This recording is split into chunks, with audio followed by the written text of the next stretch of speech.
ಈ ಪನ್ನೀರ್ ಹೈದರಾಬಾದಿ ರೆಸಿಪಿ ಎಷ್ಟು ರುಚಿಯೋ ಅಷ್ಟೇ ಸರಳವಾಗಿ ಮಾಡುವಂತಹ ರೆಸಿಪಿ. ಚಪಾತಿ, ರೋಟಿ, ಅನ್ನ ಎಲ್ಲದಕ್ಕೂ ತುಂಬಾ ರುಚಿಯಾಗಿರುತ್ತೆ. ಈ ಸಿಂಪಲ್ ರೆಸಿಪಿ ನೀವು ಕೂಡ ಮನೆಯಲ್ಲಿ ಒಂದು ಸಲ ಟ್ರೈ ಮಾಡಿ ನೋಡಿ. ತುಂಬ ಅಂದರೆ ತುಂಬಾ ರುಚಿಯಾಗಿ ಬರುತ್ತೆ. ಸೊ ನೋಡಿ, ಈ ರೆಸಿಪಿ ಮಾಡೋದಕ್ಕೆ ಮೊದಲಿಗೆ ನಾನಿಲ್ಲಿ ಮಿಕ್ಸಿಂಗ್ ಬೌಲ್ದಲ್ಲಿ ಸುಮಾರು ಒಂದು 4 ಚಮಚ ಆಗುವಷ್ಟು ಗಟ್ಟಿಯಾಗಿರುವಂತಹ ಮೊಸರು ಹಾಕ್ಕೊತಿದ್ದೀನಿ.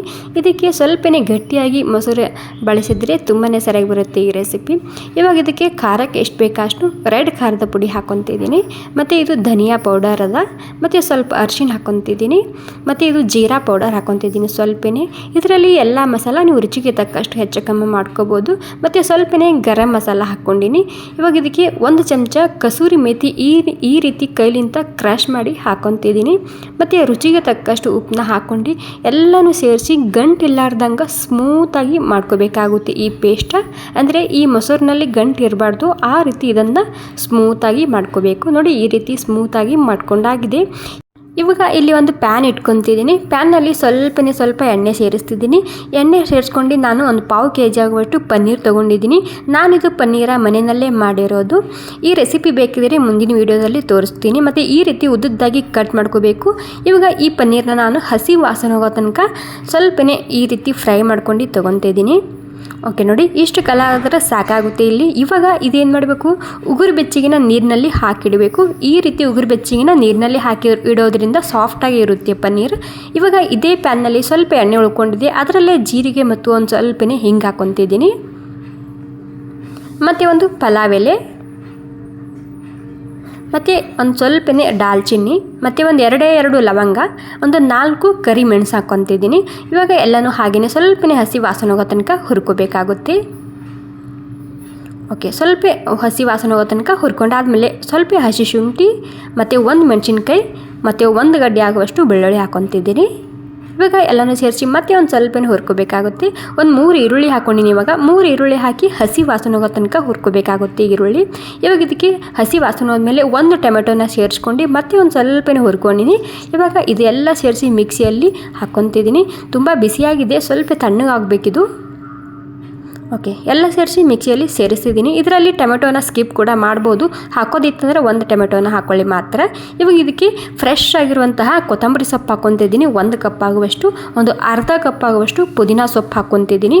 ಅಂದರೆ ಪುದೀನ ಸೊಪ್ಪಿನ ಕ್ವಾಂಟಿಟಿ ಕಮ್ಮಿ ಇರಬೇಕು, ಕೊತ್ತಂಬರಿ ಸೊಪ್ಪಿನ ಕ್ವಾಂಟಿಟಿ ಸ್ವಲ್ಪ ಜಾಸ್ತಿ ಇರಬೇಕು. ಎರಡೂ ಕ್ಲೀನಾಗಿ ತೊಳ್ಕೊಂಡು ಹಾಕ್ಕೊತಿದ್ದೀನಿ. ಸ್ವಲ್ಪ ನೀರು ಹಾಕ್ಕೊಂಡು ಸ್ಮೂತಾಗಿ ಎಲ್ಲ ಪೇಸ್ಟ್ ಮಾಡ್ಕೋಬೇಕಾಗುತ್ತೆ. ಇದು ನೋಡಿ ಸ್ಮೂತಾಗಿ ಪೇಸ್ಟ್ ಮಾಡ್ಕೊಂಡಾಗಿದೆ. ಮತ್ತು ಇವಾಗ ಬೇರೆ ಕಡಾಯಿ ಇಟ್ಕೊತಿದ್ದೀನಿ. ಇಲ್ಲಿ ಪನ್ನೀರ್ ಕೂಡ ತಯಾರಾಗಿದೆ, ಮಸಾಲ ಕೂಡ ತಯಾರಾಗಿದೆ. ಹೀಗಾಗಿ ನಾನಿಲ್ಲಿ ಮತ್ತೆ ಕಡಾಯಿನಲ್ಲಿ ಒಂದು ಸ್ವಲ್ಪ ಎಣ್ಣೆ ಹಾಕ್ಕೊತಿದ್ದೀನಿ. ಎಣ್ಣೆ ಬಿಸಿಯಾಗಿದೆ. ಇವಾಗ ಎಣ್ಣೆ ಬಿಸಿ ಆದಮೇಲೆ ಇವಾಗ ನಾವು ಇದು ಪೇಸ್ಟ್ ಮಾಡಿ ಇಟ್ಕೊಂಡಿದ್ದಲ್ಲ, ಮೊದಲಿಗೆ ಈ ಪೇಸ್ಟ್ನ ಹಾಕ್ಕೊಂಡು ಸರಿಯಾಗಿ ಹಸಿ ವಾಸನೆ ಹೋಗೋ ತನಕ ಮೊದಲಿಗೆ ಹುರ್ಕೋಬೇಕಾಗುತ್ತೆ.